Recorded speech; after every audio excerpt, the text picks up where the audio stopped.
প্রিয় শিক্ষার্থীবৃন্দ, আশা করি তোমরা সবাই ভালো আছো।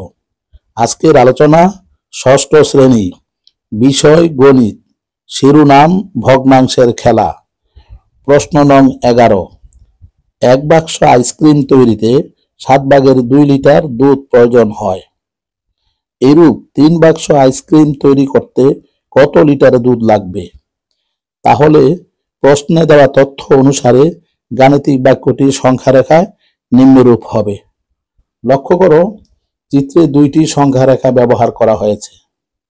প্রত্যেক সংখ্যা রেখায় শূন্য থেকে ডানে সমান দূরত্বে 3টি করে দাগ চিহ্নিত করা হয়েছে।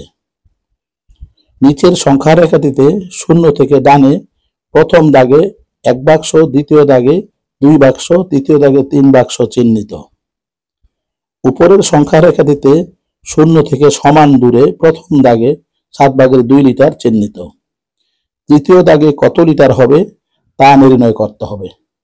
এই লক্ষ্যে সংখ্যা রেখা দুইটির মাধ্যমে আয়তাকার চিত্রটি বা গ্রিডের চিত্রটি নিম্নরূপ। চিত্রে অনুভূমিক রেখায় শূন্য থেকে ডানে সমান দূরে 1 বাক্স, 2 বাক্স এবং 3 বাক্স পর্যন্ত চিহ্নিত।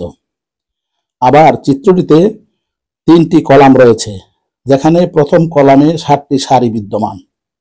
প্রথম কলামের 7/2 অংশ হলুদ রং দ্বারা চিহ্নিত।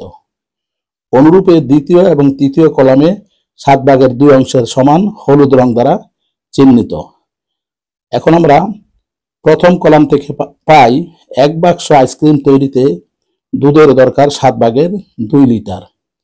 তাহলে 3 বাক্স আইসক্রিম তৈরিতে দুধের প্রয়োজন হবে 7/2 পূরণ 3 লিটার সমান 7/6 লিটার।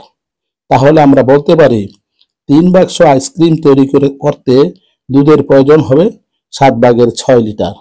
উত্তর, দুধ প্রয়োজন 7/6 লিটার। ধন্যবাদ সকলকে।